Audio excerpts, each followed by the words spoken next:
Right guys, welcome back to this Mini Cooper S teardown, and we're on the last modification now. And this last modification is going to be the intercooler.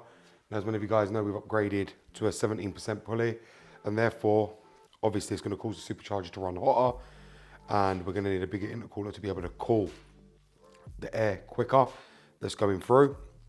And that's why we need to upgrade the intercooler, because otherwise the engine's going to stumble, it's going to cause engine pinging, knocking, and you're going to lose power from all the heat in the engine.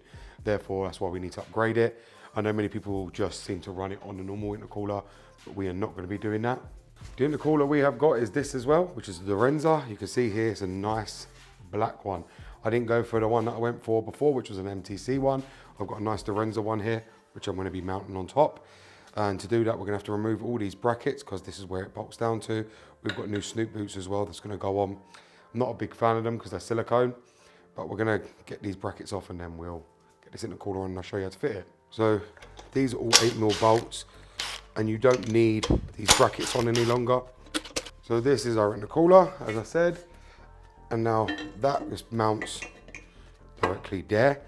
And this is the new snoot boots they gave us, which are like silicone.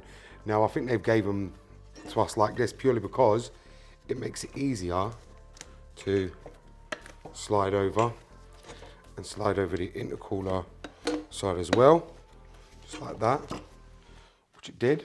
We're going to have to put the other one on here as well.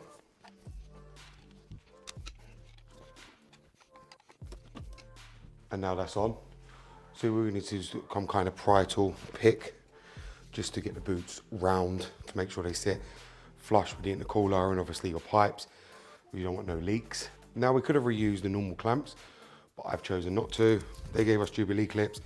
This is what we're going to use just because they've given them to us, just to make it a lot easier to deal with. So we're just going to bolt them on. We'll just unscrew these fully. And the reason I'm doing this is because we should be able to get these Jubilee clips around the silicone hose. So if it's come out, we should be able to push it under here. It should come out. The other side, just like that. And it has, as you can see. So now we're just going to carry on doing that all the way around.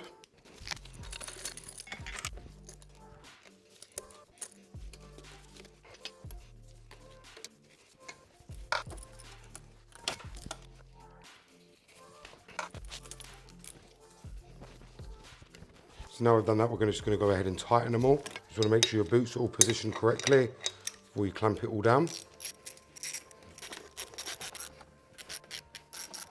And now that's done, you're just going to put your bolts back in.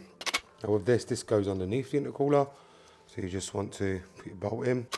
And that is all the bolts done for the intercooler. So now that's the intercooler now mounted up to this Mini Cooper S. So now we have a Direnza performance intercooler, a Direnza induction system, performance ignition coils, our 17% pulley, our performance bypass valve. We have a lot of different mods already on this car. Many of you guys know you can go a bit further, upgrading the injectors, remapping it, changing the cams, but we've just done the basic simple mods. Maybe cams will come later on, but we've done the majority of the mods. We have now fully completed this Mini Cooper S. We will now be putting all the fans back on, the radiators, the bumper, and getting this car back together.